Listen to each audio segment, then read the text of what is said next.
Well, good morning. Sunday, November 3rd or something. I'm not exactly sure. Minus 10, but the fog is lifting and is going. And I was actually just looking at the weather station or whatever. Humidity is dropping. So that thing had recorded, and I'm not exactly sure how accurate these things are, right? But it had said that it had recorded 99% humidity over the last few days. And at minus 3, minus 4, minus 5, that's cold, right? There is something to be said about the dry heat, the wet, or the dry cold, the wet cold, the dry heat, the wet heat, all that stuff. Very, very unpleasant when it's cold and high humidity. The first thing I got to get going on here this morning, I need to make a couple of bags for a gentleman that wants to pick up today because he's busy next week with work. And of course, as you know from the last video, Telehandler's broken. So we're gonna have to fire up this 4440 and do it that way. I'm not real excited about that, but it is what it is, right? I spent like seven years, maybe 8 or 9 years even, I don't know, 7, 8, 9 years, something like that, making feed with the 4440, and before that even the cock shut. So I think I can handle it. I'm just not excited about it, right? That's going back quite a few steps.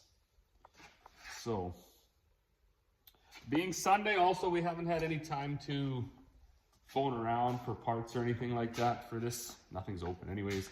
Hopefully tomorrow we can get a handle on things. Maybe once I get those bags made, I will tackle this auger, put it back on that roller, and see how that goes. What I'd really like to do is roll up a couple of grain truck loads of oats and barley. That'll speed up my mixing. Yeah, also this fan that didn't work, you already know that. Got to order one of those. So there's lots of stuff to order, lots of money to spend. So we may as well get serious about making bags so we can pay for all of that stuff.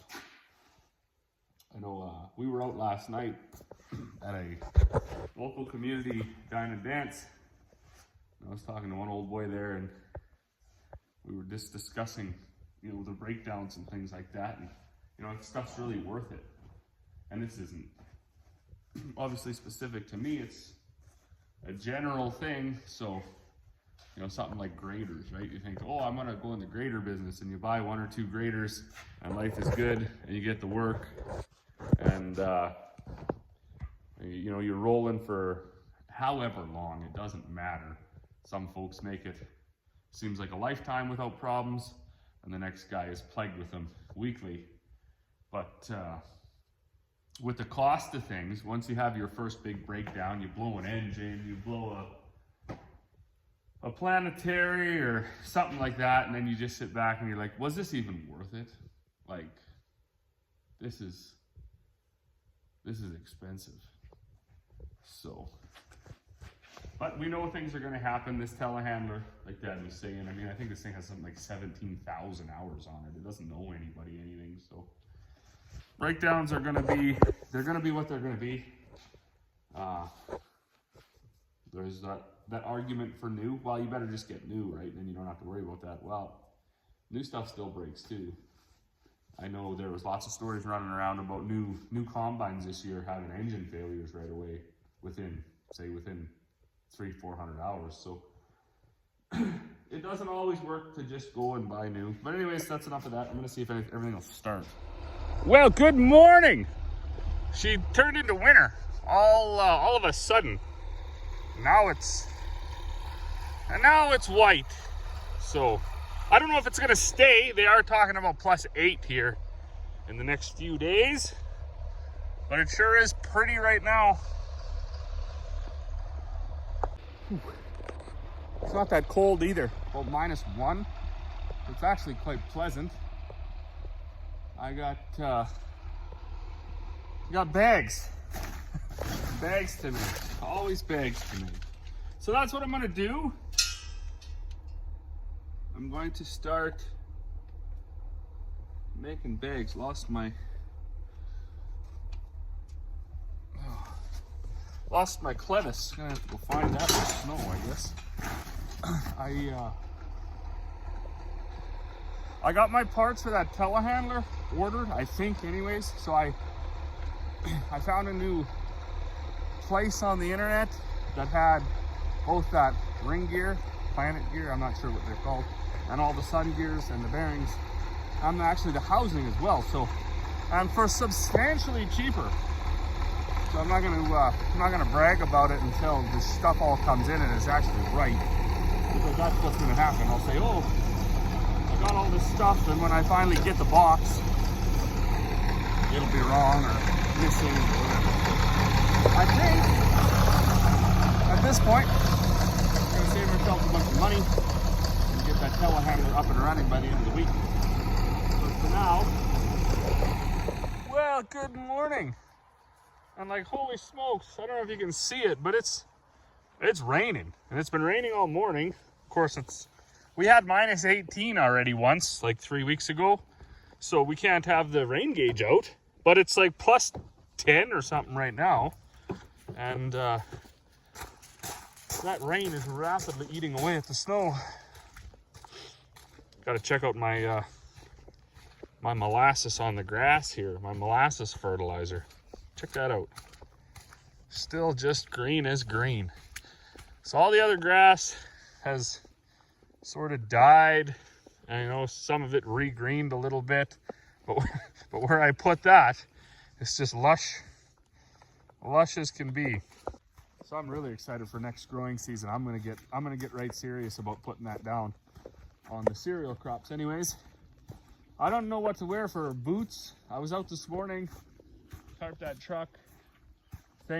Thankfully, Corey and Dad, they put everything away yesterday. I was moving some feed down to the feed bins, and then I had to move some canola around. So we have one 5,400 bushel bin that doesn't have any air in it, no air fans or nothing like that. And it was the only bin that wasn't cooling down. Now, of course, when we combined that canola at like 28 degrees. So it was only at 26 degrees, but every single other bin that we have is starting to cool down. Now, most of them have either aeration ducting in them or some form of air, but that one doesn't. So I thought, you know what, I'll just pull 3-4 loads out of it. No big deal, and we'll see if we can just get some more surface area where we can get that grain cooling down a little bit. There's glare ice here now where we were driving, and it's extremely wet, like almost unbelievably wet. But like I say, aside from that bag of whole oats right there, and the guy wants that to well, it's not important if that gets a little bit wet. So the wind was horrendous yesterday, like, and I checked my phone, and I don't understand the weather people. It's like gusts to 27. The wind, it was probably sustained winds of like 60 miles an hour yesterday. It was crazy, or throughout the evening anyways.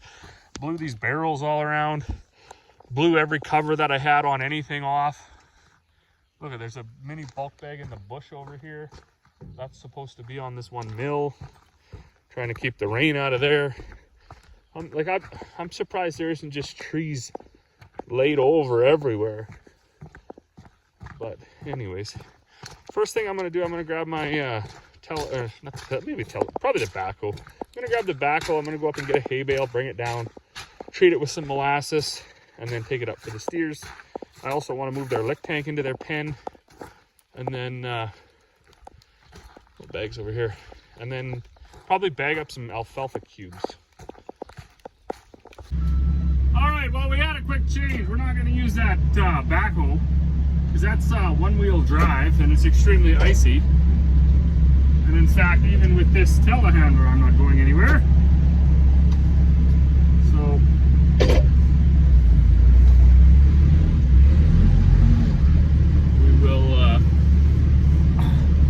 we are still waiting on parts for this telehandler, waiting for that planetary, but we took the guts out of it and put the housing back on, and then Dad just covered it with some rubber, covered that hole where it blew through the housing.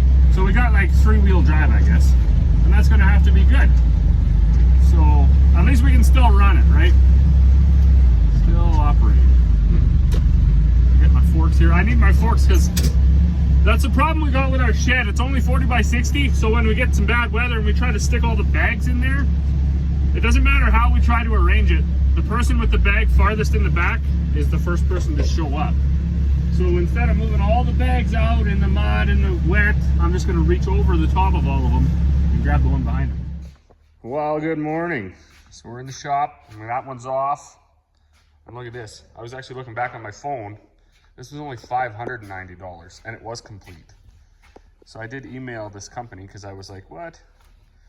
$3,700 at fitting, or hold on a sec. $593.97 US dollars. And then there was a little bit of shipping, and there was an import fee of like 70 bucks. But this came from, who sent this thing? Oh, it's like $4,000 bucks, I think. That fee, but I don't even remember what company sent this. And they also had this gear too, and instead of $1,300, it was like $300. So pretty big savings if a guy can look on the internet. Also, the ironic part of it all was Finning was like over a week away, and you'd have to drive to Finning to get it. And these guys shipped it right to the doorstep within 3 days. So when you're buying parts, it doesn't always pay to just grab them from the dealer.